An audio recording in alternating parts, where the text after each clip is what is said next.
Hey, are you guys thinking about building your dream shop, your dream garage? Stick around in this video.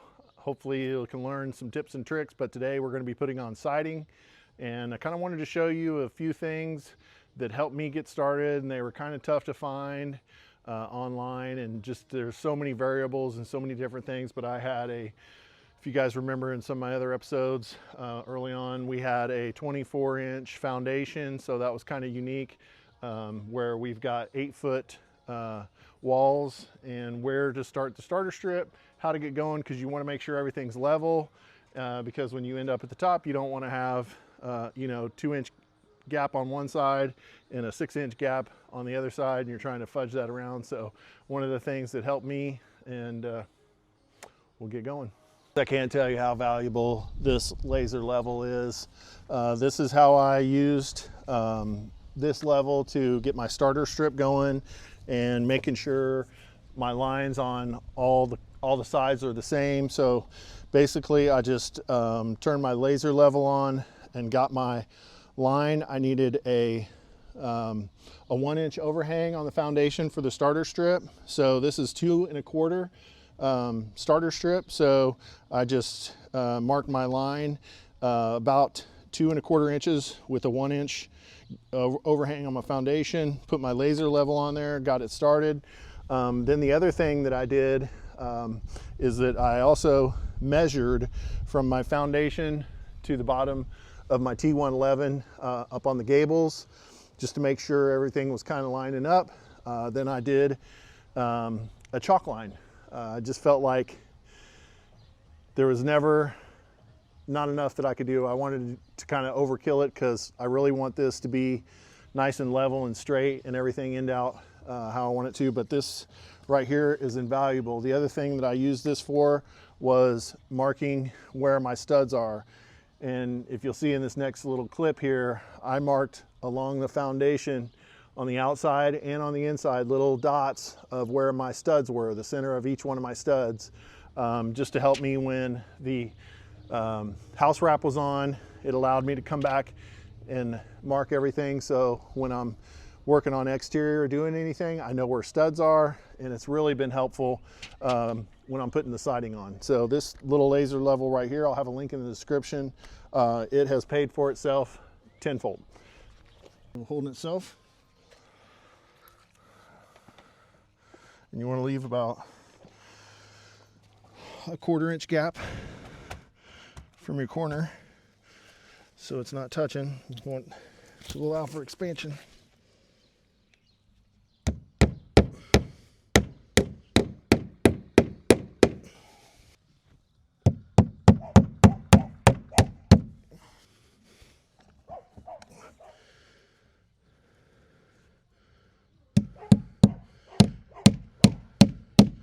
You don't want to hammer these all the way in.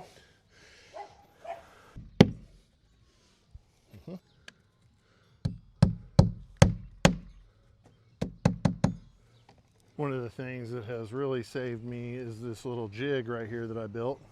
Nothing fancy, just had a bunch of scrap wood laying around, and allows me to slide the siding in here and essentially cut a nice square line every time, and it's long, so it can hold the siding up there. But this thing here has saved hours of time. But yeah, you can see how it's kind of laid out. If you want to build one yourself, it's not hard. Just used some scrap lumber I had laying around in the shop, and show you guys how this works very nicely. Make sure you put some eye protection on.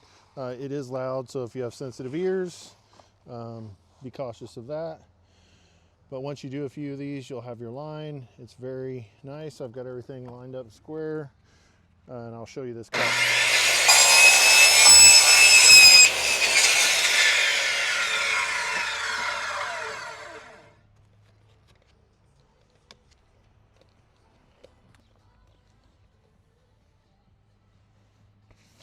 Beautiful. What I'm doing here is I'm staggering my seams. These panels are 12 foot long. This is a 24-foot garage, but they're a little longer, so you end up losing about 6 inches off the end, and I don't want all my seams just running down the middle, so I stagger everything. So this is how we do it. This is just left over how I'm staggering everything. This is a 2-foot section, so we'll start this down here, and then we'll lay a 12-footer, and then we'll come in with another one, trim a little off, but that way we don't have the seams all in the same spot.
Perfect.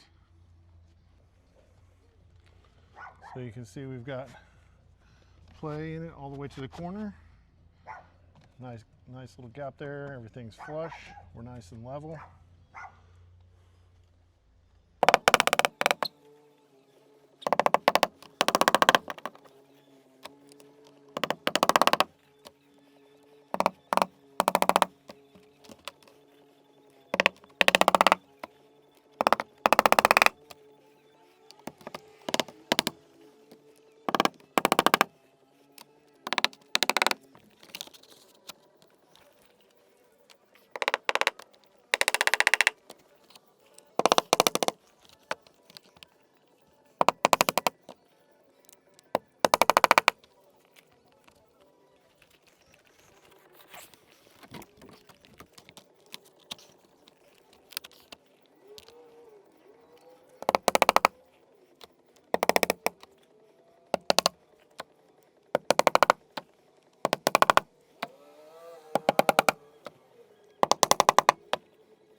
A couple quick things before I end this video. Hope you guys have enjoyed it. You know, like I said, if you're building your dream shop or you're thinking about it, never a better time to start now. But one of the things, a couple things I wanted to talk about is when you're nailing up the vinyl and you're, like I said, I marked my studs when I was building, you know, doing the framing and everything, because I knew at some point I would want to be able to hit studs with vinyl and maybe find studs for other things in the future. But when you are going along and nailing off your vinyl, it's all like this vinyl's all lettered, so it's like you like different letters and symbols, and so what you find is every 16 on center, you're going to just match it up to whatever letter you're on. So if you're on J, you're going to just go find the next J at the 16-inch mark down here. So it's really nice how they do that for you, so you can hit studs on your runs. The other thing that I didn't talk about too much was doing my corners. I did these by myself. And I've seen guys talking about measuring like 3 inches from your corners and chalking a line and everything like that. I just used my laser level and started one line, and then I used some duct tape on my one side here and just kind of got it lined up. But one thing you want to just look down and make sure that you're square, everything is nice and square. You don't need to push the corners in real tight. You're just holding them up here. And like I said, for me to do it by myself, I just used a piece of duct tape, used my laser level and had my vertical line going right there and lined everything up and then stuck my duct tape down and then tacked in a nail here, and then went down to the bottom, made sure I was lined up and flush and plumb and everything, and then tacked the bottom, and then just kind of worked my way up, and everything worked out great. And if you look down the side, everything's nice and square. And the other big thing is when you finish at the top, all your pieces are nice and square. You don't have anything weird angles or anything like that, but it's not too difficult. I was kind of worried about that when I started this, that the corners were going to be tough doing it by myself.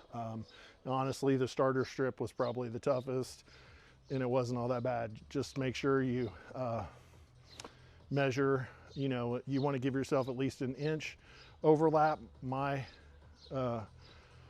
starter strip is 2 1/4 inches, so gave myself an inch overlap. Then I had an inch and a quarter up from the foundation onto the walls, and then chalked a line. And then I also used my laser level, and then also just used a level as I was going along on the starter strip, just to make sure, because sometimes if your house wrap is not super tight, it can get wavy, especially when you do your chalk lines.